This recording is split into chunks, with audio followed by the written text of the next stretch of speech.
At this time, we'll call to order the regular meeting of Finance Personnel Committee. This is September 12, 2023. Amy, roll please. Alderperson Pere. Here. Alderperson Gantz. Here. Mayor Boyd. I'm here. Alderperson Kundinger. Here. Alderperson Quigley. Here. Thank you. Item 2, approval of the minutes from the August 8th, 2023 regular meeting of the Finance Personnel Committee. I move to approve. Second. Motion by me, seconded by Alderperson P-Rock. Any discussion or comments? Seeing there is none, all those in favor say aye. Aye. Aye. Aye. Opposed? Motion carries. Thank you. Item 3, public comment upon matters not on the agenda. Comments made during the public comment period shall pertain only to matters under the jurisdiction of the Finance and Personnel Committee. Anyone in person or virtually have any public comments upon matters not on the agenda? If so, state your name right now. Or in person, just come on up. For the second time, any public comment upon matters not on the agenda? If so, in virtual land, just state your name. For the third and final time, any public comment upon matters not on the finance personnel agenda? Seeing there are none, item 4, consideration and possible action on the fire department overtime and LifeQuest services billing reports for August 2023. I'll move to approve. I'll second. Motion by Alderperson Quigley, seconded by Alderperson Gantz. Any discussion or comments? Seeing there are none, all those in favor say aye. Aye. Opposed? Motion carries. Thank you. Item 5, consideration and possible action on the August 2023 police overtime report. I'll make a motion to approve. I'll second. Motion by me, seconded by Alderperson Gantz. Any discussion or comments? Seeing there are none, all those in favor say aye. Aye. Aye. Opposed? Motion carries. Thank you. Item 6, consideration and possible action on a community policing proposal. Chief, you want to come on up, make your pitch? The floor is yours. Yes, thank you for having me. What I'm asking for is not an increase in staffing at this time, but rather to change our existing table of organization. We have 2 specialty positions right now. One is a traffic enforcement officer's position, and the other is a community resource officer position. And what I'd like to do is actually take those 2 positions and create the 2 new community policing positions. Now, some of the work that the 2 previous positions have done traditionally would be a part of these 2 new positions, but we'd also like to add an element of community policing on top of those job duties, primarily to allow us to be responsive to the needs of the community and to be very focused on problems that are arising and hopefully getting to the underlying root of those problems. One thing that police tend to struggle with at times is our ability to take those deep dives into the community problems. And the reason for that is because they're constantly getting pulled away for other calls for service for emergencies, for example. Great example is today, I was on my way back from the county chiefs of police meeting and actually got involved in a call for service because there was a school resource officer that was asking for some assistance.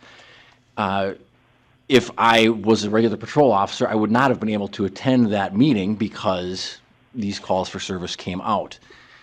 So what I'm hoping to do is, by implementing these 2 positions, is have a position on the east side and a position on the west side that can be very responsive to problems. They can help identify problems by being focused, by being able to make and keep appointments, and by being able to participate in a number of other law enforcement things that aren't traditional police patrol response items. Some examples include doing low-level drug investigations. Other things would be tavern stings, if we have a lot of complaints, let's say that an establishment is serving underage patrons, things like that. So essentially, by taking those 2 positions, rolling in a lot of what they're currently doing, but then adding that community-focused, intelligence-led, problem-oriented solution, I think that we can actually provide a better level of service to all of the citizens. And that's why I'm asking to take those 2 positions and kind of morph them a little bit. And one of the big key differences that I'm also asking to do with that is actually regarding their scheduling. We would like to implement something called a flexible 40, where they get their 40 hours of work in, and they obviously are going to confer with the supervisors and find out where the problems are and what times of the day they're occurring, whereas right now we don't have that flexibility with the 2 officers that are currently occupying those other positions. So I guess that's kind of my 5-minute elevator pitch. And certainly, I had the memo prepared, which is still a work in progress. We're still tweaking some parts of the job description itself. But basically, I'm looking for approval of the concept before we would proceed further down the road with trying to make that change to our table. So I'm not sure if you said this, but they originally were in what position? The two? What? The traffic Briefly en- describe what they were, yes. Sure. The traffic enforcement officer position, that's our traffic specialist that works to address any traffic complaints that we get, whether it's speeding, people blowing through stop signs, heavy trucks off the truck route. Basically, any traffic-related complaint typically gets handled by that officer as a direct patrol. And then obviously, we also share that information with our other patrol officers, and they do traffic enforcement as well. But that position is the only one that is dedicated to doing traffic enforcement basically 100% of the time. And so people realize that was added about how many years ago? Oh, I don't know 5 or exactly how 6. many. It's been a About while. 5 or 6 years ago. Just so everyone has some clarity here that it hasn't been around forever. Yeah, it's Something only else. been the past 5 or 6 Okay. or so years. Yep. The other position is the community resource officer position. That position, I believe, has been in existence for approximately 10 years. That position right now is primarily office-based. They do a lot with special event planning. They do some things with Neighborhood Watch. They do some things with crime prevention. They do some presentations in the community on occasion, facilitate things for us like the Citizens Academy that we have coming up starting next week, Monday. And certainly some of the job description of that role would be rolled into the new 2 spots. But the difference would be we would have 2 people that would be able to work as a team, whether it's we have a big special event that takes a lot of dedication and planning, or if we have a major traffic concern, instead of having the one traffic officer that we could assign to it, now we could assign both of them to it. Same thing with, let's say, a low-level drug investigation. If we get concerns from a citizen that maybe somebody's dealing drugs from a certain residence in the community, instead of having one person that can kind of look at that, now we would have 2, and they would certainly function as a team. Just because each one represents or is responsible for one side of the river certainly doesn't mean that they both wouldn't go and work on problems that are big enough to require the services of 2 or more police officers. Very good, thank you. Any questions you have of the chief? Alderperson Coninger. So just to paraphrase what you just shared with us, this is just really retooling of your org for roles and flexibility in scheduling their hours. Yes. Okay. Then if I remember correctly, the traffic one in particular, if it ran on a 3-year schedule for renewal, will this be running? I've read through this, and if I missed it, I'm sorry, but will it be running on a selection process similar to that? Yes, and currently the traffic officer is a 4-year rotation. Obviously, if for some reason that person wasn't performing, we would have the ability to remove them from the assignment for cause. But yes, it is designed to be a 4-year rotation, and we would want the same thing for the CPs. And the reason for that is, in that particular role, they would get some additional training that our day-to-day patrol officers don't have in things like problem solving, nuisance abatement, some drug investigation training, some problem solving and analysis type training, things like that. But the idea too is when they go through that rotation, they get that extra skill set, and then another officer comes in and they get trained and they get that extra skill set, and the returning officer that was a community police officer now has even more advanced knowledge and skills, really preparing them to the next step in their career, whether it's to become a sergeant to promote, if it's to become a detective sergeant, to promote, through different job duties and things. Mm-hmm. And our hope is that by increasing that skill set and then sharing that on a rotating basis, ultimately we're elevating everybody to have more advanced skills and experiences. And the other nice thing too is police officers that are in patrol, and that is the vast majority of our table of organization, can kind of get burnt out of going on patrol calls for service over and over and over and over again. So it also gives them an opportunity, again with that rotation, to get off of the just emergency calls type response, to get to do that more problem solving, more getting to know members of the community. It does give them a nice break from patrol while still doing a very vital and needed function as well. And that's another great reason to have it rotate so multiple people get an opportunity to do that. Thank you. Thank you. Other questions or comments? Alderperson Gantz? I may have missed it, but the old positions, those 2, are those currently filled? Yes. Yep. Those positions are both currently occupied. Yes. And what would happen to those? Well, they certainly would be encouraged to apply for the new community policing positions. It's eligible to anybody that's been a DPMC officer for at least 3 years And the reason we wanted to have that as kind of a baseline requirement is we wanted them to know the community, obviously to have some experience as a police officer to help put some of the problems and things that they encounter into context. But they could certainly apply for those 2 positions. And then ultimately how it would shake out is whoever does not get the positions would then have to sign our shift bulletin, which determines what staffing is going to be on what shifts next year. So each year our officers have to sign for day shift, for afternoon shift, for night shift. So if they were not to get the 2 specialty assignments, the incumbents would then sign a shift posting and go back to whatever patrol shift their seniority brought them to. But they would still have a position? Oh, definitely. Okay. Yep. Thank you. Other questions? Larry? Just one comment on the patrol part for traffic enforcement. Now, we've sent one officer through all the training for the large trucks recently, and so how will that be applied with the new positions? Well, what we would anticipate is sending both officers to that same school. The nice thing about that is we would then have 4 officers total that have had some commercial motor vehicle training. The previous traffic officer that rotated out got commercial motor vehicle training and can do some of those investigations. The current traffic officer today, if not selected to be one of the 2 CPs, they would then go back to patrol where they could still utilize that same skill set, and then we would send the 2 community policing officers to get that same training. So then ultimately, we'd go from having 2 officers trained to 4 that could address problems of that nature. Thank you. Good. Very good.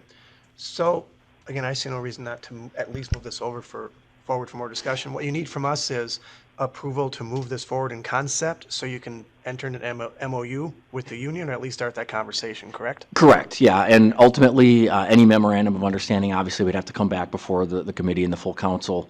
So I'm basically looking for approval with the concept to take the steps necessary to implement that change, but having you know that there would be a more formal approval later, once things were more finalized. All right, I make a motion to move the concept forward for further discussions. I'll second. Motion by me, seconded by Alderperson Gantz. Any additional discussions or comments? Seeing there is none, all those in favor say aye. Aye. Aye. Opposed? Motion carries. Thank you. Thank you, Chief. Thank you. Where am I at right now? I sure am. 7, consideration and acceptance of Wisconsin EMS Flex Grant Award for the Fire Department. I'll make a motion to approve. I'll second. Motion by me, seconded by, very close by you two, Alderperson Gantz. Questions or comments? Chief, anything to add on this? I mean, it's pretty straightforward. $95,000 is the total grant? No, 95, yeah. No, yeah. So I was close then. Very good. All right, this is outstanding. Thank you very much for that clarification. Looks good. Any other questions or comments? Seeing there is none, all those in favor say aye. Aye. Aye. Opposed? Motion carries. Thank you. Item 8, review and discussion of the 2022 Annual Tax Increment District TID summaries. Dan, the floor is yours. Well, thank you, Mayor. This is my annual TID report and summary to the board. It is your preference for my presentation length here tonight. Over the past few years, it's been a little Don't longer. make eye contact. So I'm either available for questions. It was in the packet, the detailed report. I have the presentation. If there's specific questions that you have, I can answer those as necessary. So it's completely up to the committee's discussion of how you'd like me to proceed forward. Again, how's your knowledge base on TIDs? Do you want, him to go through that again, or just go to the TIDs themselves to see how they're doing? What's the direction? I did skip the first part. I only did the TIDs. I didn't do knowledge of TIDs on this one. Oh, good Lord, you did, didn't you? At least in my presentation, it's in the packet. Yeah, I kind of went through some of that. What would you all like? Can you give a summary? Shorten it up. They'd like a summary of some sort. So if you want to, He's going to want to go through all the tips. No, I'm not Boy. going to want to. well, I'll pull it up here. Really what it comes down to is what you saw in the packet that's a little different from previous years is we waited a little bit longer this year because the state requires us to do a reporting to the state by July 1st of every year. Unfortunately, some of the best data that we get from the state comes in August, and so instead of coming to you in July, we decided to wait a little bit because it allowed us to present more accurate projections moving forward. And knowing the fact that we had our annual reassessments going for the entire city, but we had some major big changes in our downtown, specifically in our downtown, in our commercial areas. We had not seen commercial reevaluations for almost 7 years, 8 years, where our residentials were continually going up. A lot of our commercial stayed flat. So the reports the projections are different than you may have seen last year's because we did take into account where some of those increment projections came in. If I was to do an overview summary, as I've mentioned in the past, the west side TIDs, so that would be TID number 9, 11, 12, 13, and 15, are doing fairly well. 9 being I guess you'd say the most of a struggle because it is a redevelopment TID. They're doing very well, especially in our business parks where they have seen rapid growth around the Southern Bridge announcements, and so that's positive. We're expected to see in this next year, our 2022 construction would then be valued this year and tax payments received next year. So we're expecting to see the large bump of construction that we saw last year into our TID accounts next year. So that's that 2-year lag between construction valuation and revenue year. Our east side TIDs are a little bit more of a challenge. Our TID number 7, which is in our downtown, is a challenge. TID number 10, which is in our business park TID. Primarily, it's most of the business park on the east side. But then we also overlaid that with another TID number 17, and that was another overlay TID, a mixed-use TID, and that was primarily for Bellmark that we put that around. But it was also for the construction of Commerce Drive. Bellmark came in at a higher value than anticipated, and so that's a positive, and it helps us fund the Southern Bridge project a little bit more than anticipated. So as a result, TID 17 is doing better than expected, but again, TIDs number 7 and 10 are a little bit of a struggle. You saw in the Friday memo, TID number 14, or the Irwin School project, has been delayed with the developer not being able to make their market rates that they expected for returns, and so as a result, they are on hold. So therefore, we have not expended any more funds to that project, and so it's in a relatively healthy state. Until we see more projects, we won't know more.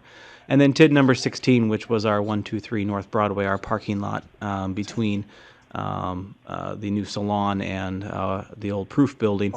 We've decided to move forward with the termination of that TID because we're just in a holding pattern as we wait for the Shopko redevelopment to continue to move forward. So in general, we saw a larger increase than anticipated, or we should next year, I should say. But overall, most of the TIDs are in a relatively healthy state and are projected to close on time. TIDs number 7, number 9, and number 10 will require extensions. So there's my summary. Can you just really quickly, just if someone's watching to see us after, and just very basic, but what a TID is, Sure. Basic length or whatever, just real simple stuff. So if I use the word... someone hears it, go ahead. If I use the word TID and TIF, the way I can describe it is tax increment financing is the tool. The tax increment district is the toolbox, meaning that's where the tool resides. And so if you can think about it, you can only use the tool inside the district boundary. So the TID is the district and the TIF is the tool. Very good. Now, at Public Works last night, we talked about the Southern Bridge and financing, et cetera, et cetera. I'm not sure if all these folks heard about that. Can you just generally describe how the TID will be utilized to help us pay for that? Yep, absolutely. In TIDs number 11, 12, and 15, we are able to fund almost, 100% of segments 1 and 2 through those tax increment districts, and that's our largest cost. Segments 1 and 2 are pretty much from Lawrence Drive, or I should say from the interstate all the way to what would be Lost Dolphin. Segment 3 is the bridge section up onto the highway on the east side, and then from highway to PP is segment 4, and then from PP all the way to where it meets up to GV would be segment 5. So in segments 1 and 2, we are pretty adequately covered. Segments 3, we're actually adequately covered with the better projections of TID number 17. But segments 4 and 5, we are a bit of a struggle to meet those segments. And so TID number 4 has a partial coverage, or I should say segment number 4 has partial coverage, but segment number 5 is not covered. So out of the $26 million request that has been put in front of the city, we're able to fund about $26 million. We're able to fund about $20 million of it with TID funds. We have about a $6 million gap that we can't cover in segments 4 and 5 at this point. So that's the number out there as well too, so 26 million. So TIDs are very beneficial, obviously, and that's the assistance for this. It means we can't use it for something else, but that's where we are right now, so. Does that make sense to everybody? So now the numbers are out there. Any questions on the TID presentation that you have? So the basic overall health, quite good. I mean, some are obviously lagging, but some are doing quite well. It will take an active management for those TIDs that are not in a good situation right now. We'll continue to And that's actively on you, manage so them. make that work. Did you have something? One other comment, do you want to cover the recent change in state law so they're aware of that, with what's going to be happening with kids? Down the Yep. road? So you'll notice in my packet, at the end of every section, there's a section there after the TID closes, what is going to be our growth of to the tax levy. Well, per state law, whatever the growth amount is, we can take 50% of what would normally be our levy piece to that one. So if you were to take the overall revenue generated by the TID in that year, our percentage, we would only be able to take, or our amount, take half of that. Starting in 2026, that's going to go down to 10% from the state, and that was part of the budget That is not good, discussion, people. the budget passing. That's not So a good law. the overall incentive to do this from a municipality's perspective will be drastically reduced, and we'll also probably see a rash of TIDs created in 2026 as people try to get under the current law, which keeps you at the 50%. There is a parameter in there that if you close the TID within 3/4 of its lifespan, you can get up to 25% of what would be your that levy increase. So there is a little bit of an incentive there. But from a downtown rehabilitation, blight elimination, and rehab and conservation TID standpoint, you're never going to close those that early. It's just not with the amount of redevelopment that has to happen. So overall, it was a detriment to TIDs in the region or in the state, and it will put us at a disadvantage when we compete with other states, but it is the tools that we're given. Can the law be changed or altered as we go forward? It's up Is to our our hope, correct? elected officials to make those So changes. the more that we know, the better, so we'll work on that. Questions or comments? Thank you very much, Dan. Thanks. I'll let you know that was a 50 slide PowerPoint that is on one slide right I went through the whole thing. I just missed the first couple of them. So the good news is you all have been around for a couple of years now, so the knowledge base is quite good, and that's all because of your teaching. Well done, Dan. Thank you, Dan. Oh, this is your way of showing Well, I it was to getting us? to the next agenda item.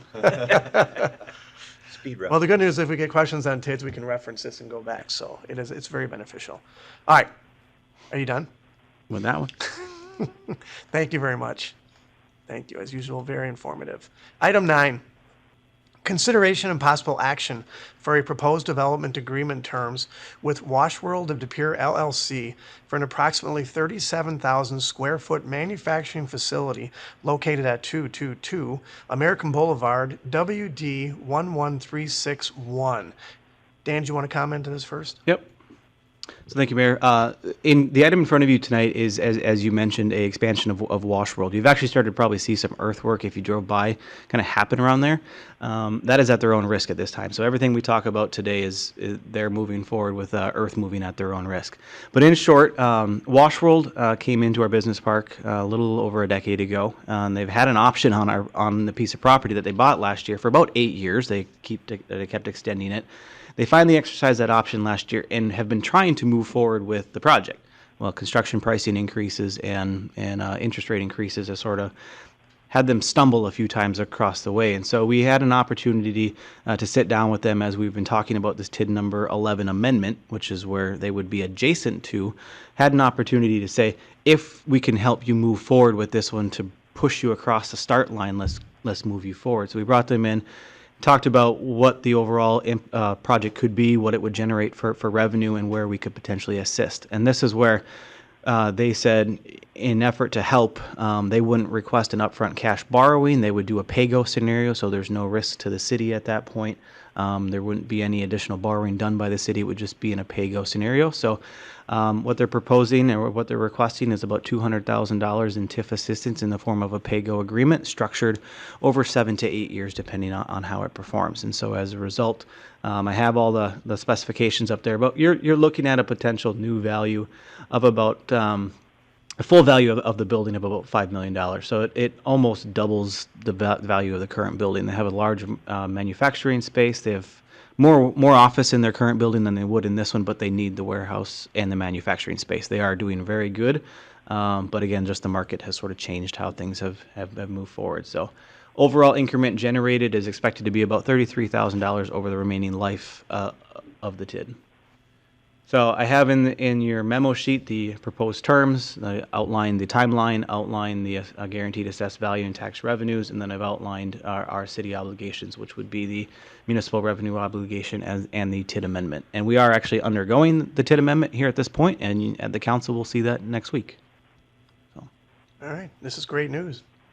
Another example of the robust business activity. That's great. So you're looking for approval from us to approve or recommend approval of the term sheet, correct? Yep. All right, I'd make a motion to recommend approval of the term sheet. Motion by me, seconded by Alderperson Cuniger. Any discussion or comments? Seeing there is none, all those in favor say aye. Aye. Aye. Opposed? Motion carries. Thank you. More good news. Item 10, consideration and possible action on a proposed purchase sale agreement terms with GMS for approximately 42,000 square foot, 0.96 acre portion of parcel WD-1138 for an expansion to Badgerland Supply located adjacent to 1414 Builders Court. Thank you, Dan? Mayor. So for those of you that don't know, on the screen you'll see where it is, but Badgerland Supply was one of our first businesses south of Red Maple Road. There was a couple, I guess you'd say more of the office users there, but it was our first manufacturing or industrial user south of Red Maple Road. They've been in operation and they've been using our rail line, one of our biggest rail users, ironically. But they've been trying to expand, and when you have a rail line, you sort of need to keep where you're at because the rail lines don't move. You can, but the rail lines don't. So as a result, they were observing Infinity Machine earlier this year, looking at the option on that parcel, and said we may be in a bit of a struggle here. And so following our May Finance and Personnel Committee meeting where we approved the term sheet for Infinity Machine on that what is the 8.99 acre piece, they requested everybody come to the table and see if they could find a solution that worked for everybody. They originally requested about a 1.5 acre piece. We narrowed it down to about a 1 acre piece. In conversations with the representatives for Infinity Machine, they could make that work still. And as a result, we can potentially have a solution that works for everybody. And Infinity Machine's option and their proposed expansion doesn't shrink. It just needs to be, I guess you'd say, reconfigured, which they are working on. So as a result, we're looking at about an acre piece, a little bit less than that. It's in your packet. The map is in your packet. We've been working with our surveyor to prepare those exhibits. This isn't a TIF situation. It's just strictly a sale. And so as a result, the terms are a little bit lighter. So we're just looking at our overall basic terms when it comes to our timelines and our assessed values.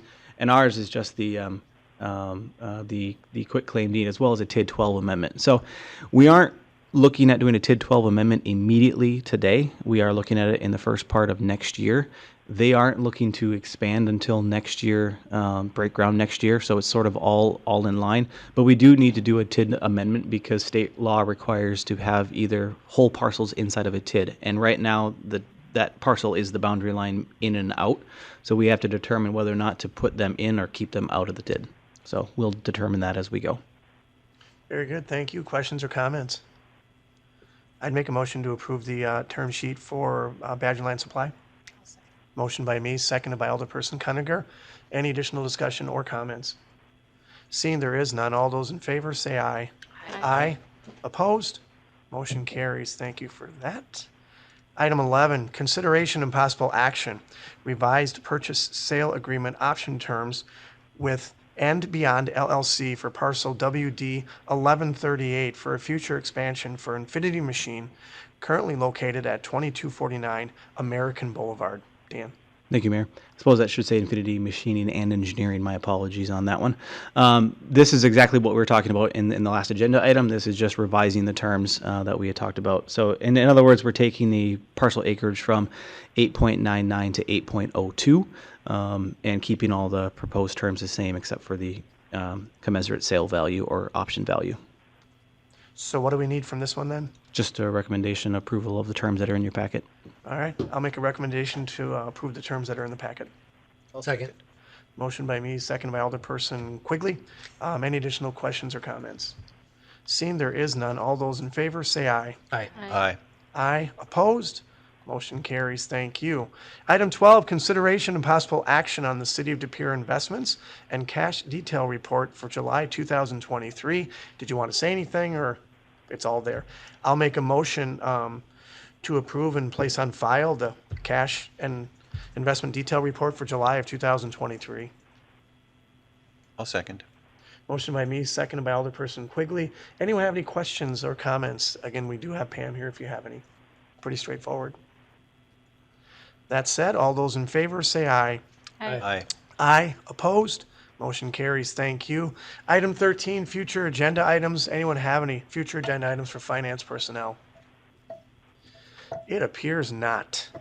Item 14, consideration and possible action on fire union grievance denials and appeals. We have two. First, we have letter A, fire officer performance evaluation grievance, and letter B, overtime call-in grievance. We are going to now defer to our Assistant City Attorney, Eric Erdman, who will take it from here. Eric, it's yours. Yeah, I can go through the process, but do we have an update on the status of these grievances right now? What I can indicate to the committee is that Attorney Lees and I had a discussion prior to the meeting starting tonight, and the parties are agreeable to at least holding in abeyance the agenda item with respect to the performance evaluation grievance. So just a note for the record that we can hold that item for at least tonight's meeting and for potentially the future. And then with that, that would just leave the remaining grievance with respect to the overtime call-in. Very good, thank you. Okay. So for the overtime call-in grievance, Attorney Lees, your side would be able to go first, be able to present your case, and then the city will be able to follow. If there's rebuttal that you would need, you may do that, and then they would have the ability to do a rebuttal. The committee would be able to ask questions either of myself or of the parties, and if you'd like to do that throughout or after, I think that would be fine as well. And if you decide you'd like to go into closed session for deliberation, you would have that option as well, based on that item. So. Very good, thank you. Everyone okay with that, the ground rules? Okay, we've done this before once, so I think we're okay with that. We're good. So who's up first? Attorney Lees would be able to go first. Good evening. Good to see everybody again. My name is Sean Lees. She's coming out. Yep. Got it? Oh, I said it the wrong way. I'm sorry. Nice start. I'll start over again. So my name is Sean Lees. Our from McGillis Weimer LLC. Our office represents the local. Good to see everybody again. Just one point to add regarding the performance evaluation. So I agree with everything that the city attorney indicated. I just also, for the record, just want to indicate it's our intention for the parties to meet and engage in some bargaining over the impact of the evaluation procedure, and we've agreed to do so. So I appreciate that. All right, so with regards to the overtime grievance for Mr. Tews, so I will try to be as efficient as possible. By way of background, so this grievance stems from an MOU that was actually approved by this committee, I believe, in July of 2020, July 14th, I believe. And so more specifically, this grievance stems from the posting requirements in the MOU with regards to overtime opportunities. So the MOU at issue states in part that overtime known for, actually I'll just pull the exact language up. overtime known from 14 days to 4 days prior to 0700, the date of vacancy, will be posted as soon as known. Overtime postings shall be open for 48 hours. The overtime will be closed after the 48 hours, and the overtime will be awarded. So I think the parties agree. That's what the MOU says, and that's really what the grievance is about, is with the obligation of the city to post the overtime opportunities when they become available based on the plain language of the MOU. So, with that background, in this case, on June 8th, a known vacancy for July 8th was created. And then per the MOU, the management posted the vacancy for 19 days and closed the posting on June 26th. Nobody picked up the overtime opportunity, and so therefore, per the MOU, the city forced in the most junior member for the overtime opportunity. However, 3 days thereafter, on June 29th, the member who was forced in, just for personal reasons, was unable to fill the overtime. And this situation created another vacancy for the July 8th overtime opportunity.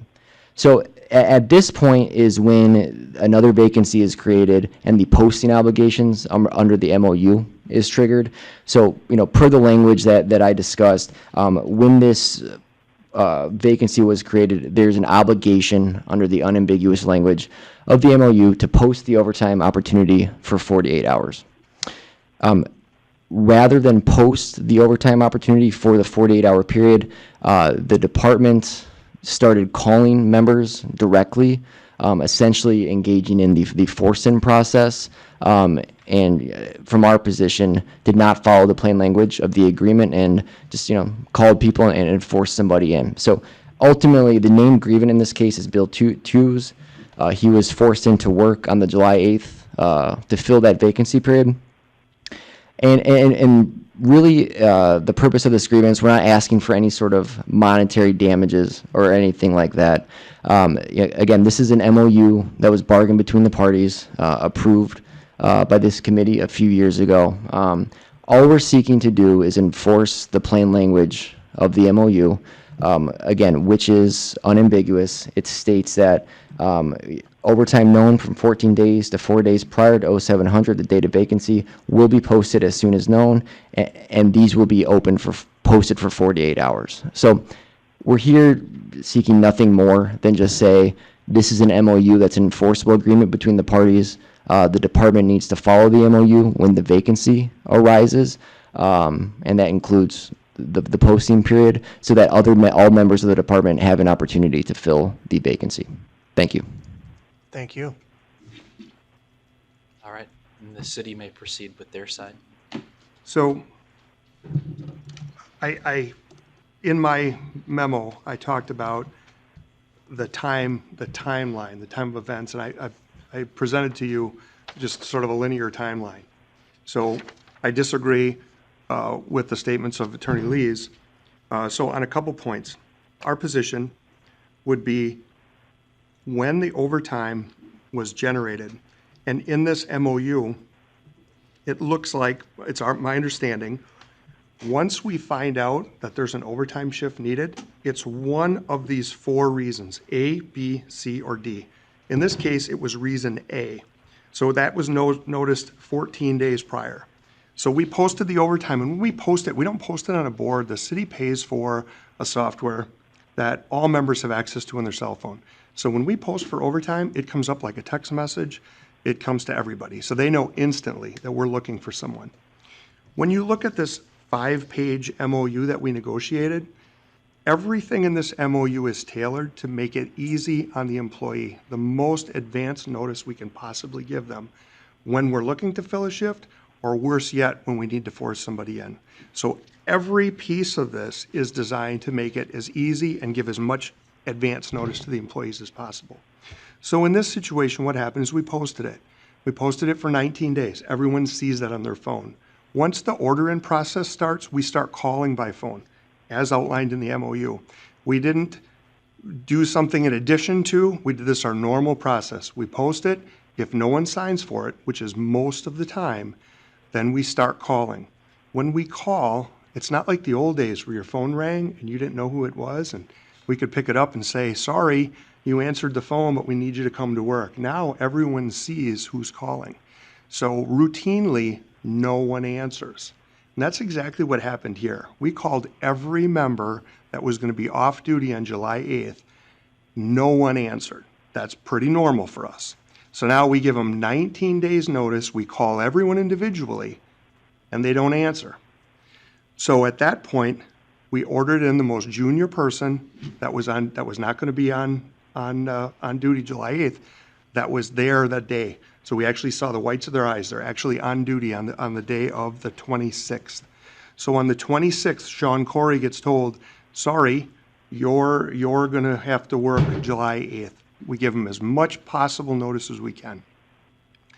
Unbeknownst to us, the very next morning, so not multiple days, the very next morning, Sean Corey presents in our office with a medical leave slip saying he's going to be ineligible to work for the next several shifts, up to and including the July 8th shift. So we thought we had it full with Sean Corey. Now it's open again. So we're less than 24 hours. So we had just posted it for 19 days, so everyone knew it was available. We had just called everyone. So in my interpretation, I don't believe now that this is a new notification of overtime. We've known that this overtime was needed for 19 days before. So we continued with step A. Once that person informed us they could not work, we went to the next junior person on duty, which happened to be Bill Tews. So he was on duty that day. He was going to be off July 8th. So we notified him, again, as early as we possibly can to give him the unfortunate news that we're going to need him to work July 8th. So we did not repost it because, again, my interpretation is that we were following step A. It had been less than 24 hours that we exercised the entire callback system, and we do it routinely where no one will answer. So we felt was within management rights to take the next junior person and inform them as soon as possible, again, trying to minimize the impact of the employee, give them as much possible notice that they're going to have to work July 8th so they can make whatever necessary accommodations they may have to be able to do that shift. Thank you. Any questions? Any questions from anybody? I guess just one basic one. Has this happened before? Have we had scenarios where this has happened and Well, an unfill and then a fill? I shouldn't say that, where we had somebody come in and present a medical reason why they couldn't work.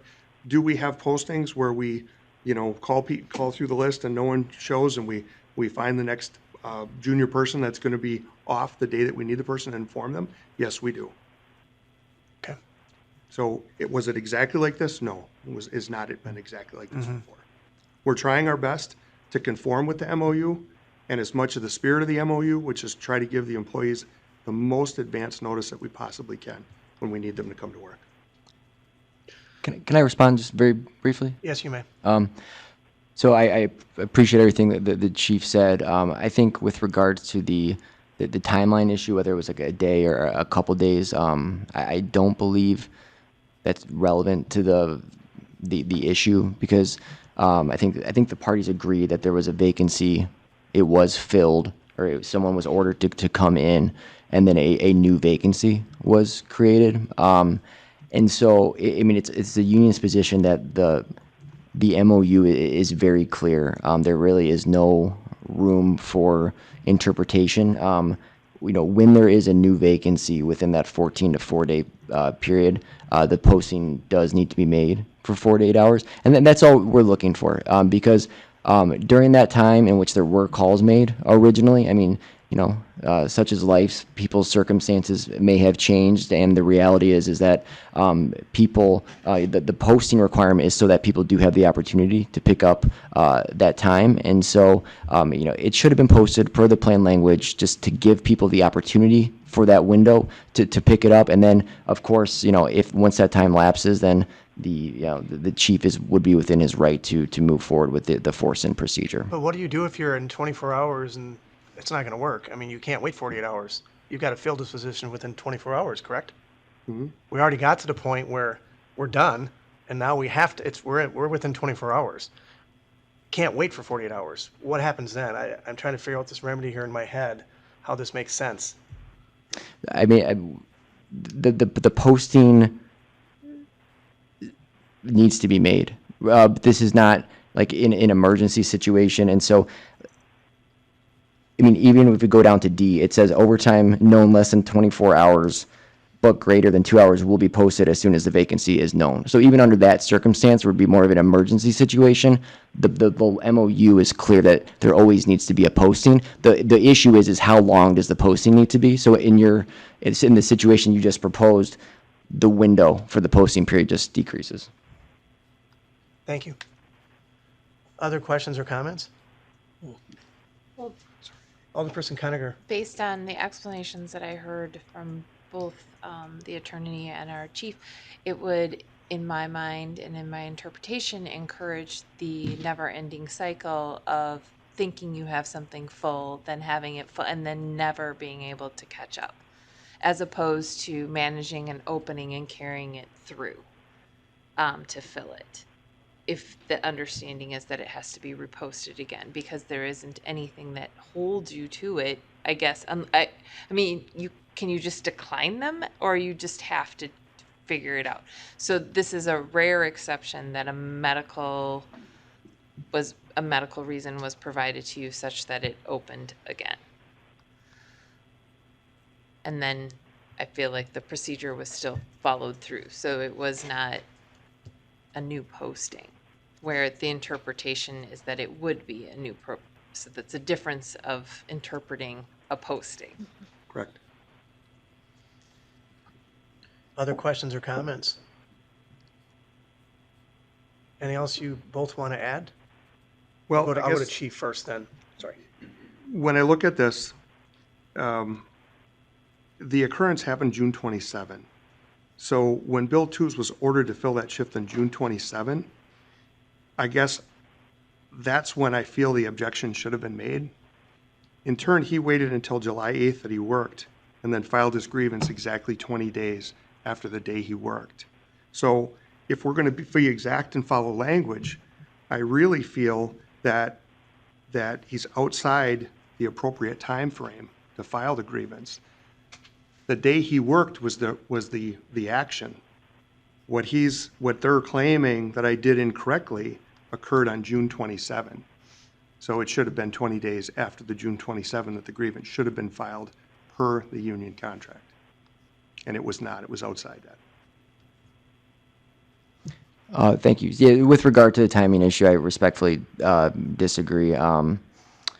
The grievable issue presents itself when there's harm, and the harm is the actual working of the date in which someone is forced in. And so, we run into circumstances where a union may file a grievance, based on an action that may occur in the future, and the response is, well, you can't file a grievance because there's been no harm. And so that was the intent, is just to grieve the actual harm in this situation. I just thought maybe there would be like an agreement, but that's just not going to happen, is it? I thought we'd try. I would. Just hope. I would like to reach an agreement on this issue. Again, our position is this is the agreement. We would just want to follow the process, and that's it. So Totally understand. So I have another Alderperson Conacher. question. How would the outcome have been any different if calling through the whole list, wouldn't it have arrived at that same individual for the hierarchy of how you fill the slots, in theory? So it would have been up to other individuals on the team to potentially say, yes, I would want to do this, which is it unfair to assume that somebody could look for somebody else to find on the team to fill the slot as well, if you've been assigned it? So you have a couple questions there. I guess I would, Attorney Lees, do you want to answer that first, or do you have any? I'll give you the first crack, and I'll respond. All right, sir. I think that it was the individual who was on duty on the date of the 27th. The junior person on duty the day of the 27th was the person who got forced in.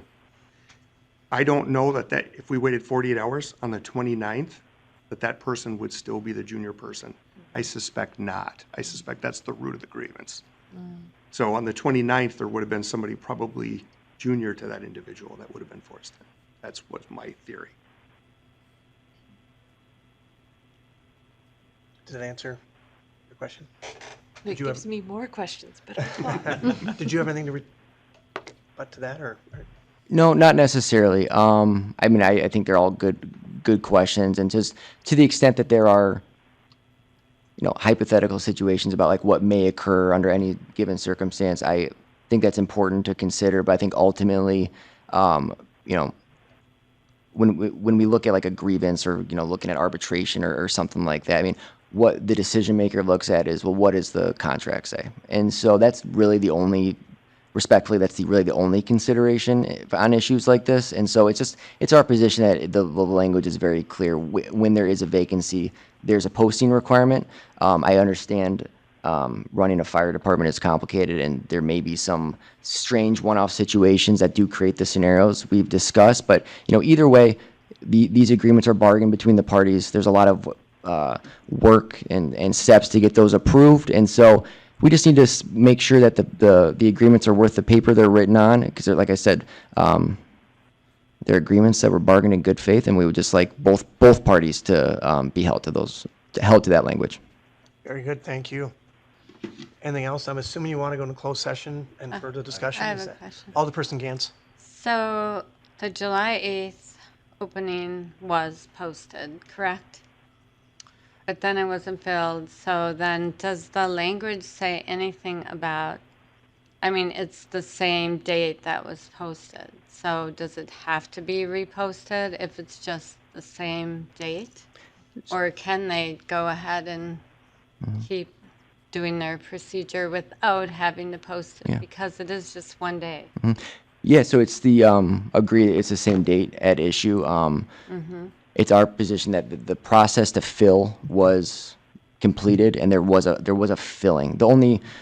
The department didn't say this person can't work on that date. The individual who was meant to fill the vacancy, because it was actually filled, was unable to work. And so therefore, it's our position that although it's the same date, there is a new vacancy, and so therefore, we need to complete the process, including the posting requirements.